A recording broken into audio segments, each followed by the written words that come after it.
மனு முதலமைச்சர் மு.க.ஸ்டாலின் நாளை குடியரசு தினத்தை ஒட்டி ஆளுநர் அளிக்கும் விருந்தில் பங்கேற்க மாட்டார் என தகவல் வெளியாகி இருக்கிறது.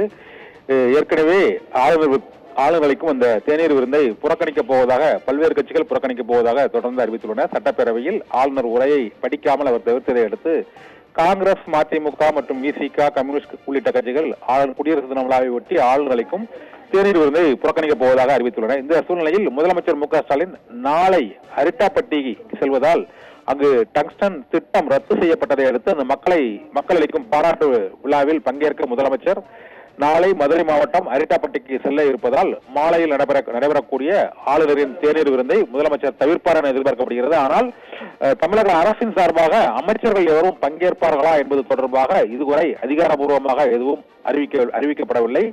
நாளை காலை 11:30 மணிக்கு சென்னையில் இருந்து மதுரைக்கு செல்லும் முதலமைச்சர் மு.க.ஸ்டாலின் மதியம் அங்கு நடைபெறக்கூடிய நிகழ்ச்சியில் பங்கேற்கிறார். அதனால் நாளை மாலை ஆளுநர் மாளிகையில் நடைபெறக்கூடிய அந்த குடியரசு தின விழா தேநீர் விருந்தில் தமிழக அரசின் சார்பில் யாரும் அமைச்சர்கள் பங்கேற்பார்களா என்பது தொடர்பான தகவல் வெளியிடப்படவில்லை. ஆனால் திமுக தரப்பில் அதை புறக்கணிப்பார்கள் என எதிர்பார்க்கப்படுகிறது. கடந்த முறையும் இதே போன்றுதான் அவர்கள் ஆளுநரின் தேநீர் விருந்தை திமுக தரப்பில் புறக்கணித்தாலும் தமிழக அரசின் தரப்பில் அதில் பங்கேற்றார்கள்.